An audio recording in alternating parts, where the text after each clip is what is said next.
Yun guys, babaunin na naman natin tong bagong gulong. Kaysa doon sa mugs, medyo mabigat yung mugs. Kaya yun, baunin natin. Lalagay lang natin sa unahan. Nakapadlock. Padlock na yan. Yan ang ilalagay natin dito. Nakatakip pa yan.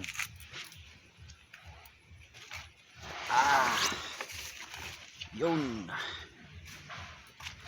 Pa natin, baka umulan. Yun, nandun yung kadena. Padlock. Kukunin natin tong padlock. Ay. Mahalaga to guys na kung pudpud na talaga gulong, dapat may reserba para pwede baunin. In case maano ka sa ibang lugar, hindi magdoble ang mo, gastos.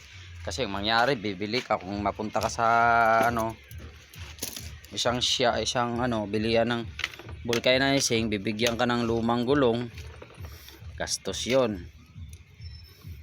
Kaya dito yan, papadlock mo lang siyang ganyan. Ganyan mo lang siya. Ay, padlock natin.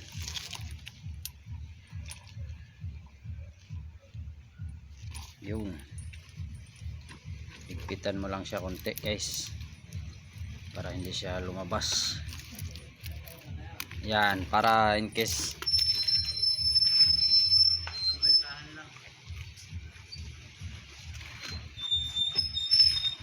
para pag biyahe tayo, okay na.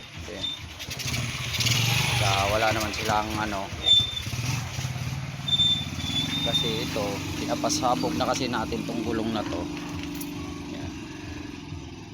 Pero ayaw pa siyang sumabog, medyo makapal pa, pero pinapasabog na natin to.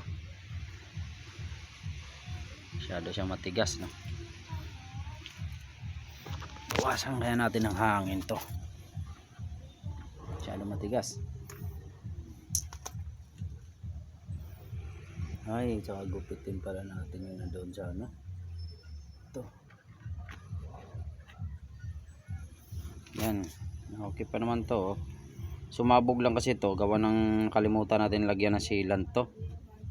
Yan lang bago tayo biyahe. Kaya ingat sa mga lalamove diyan.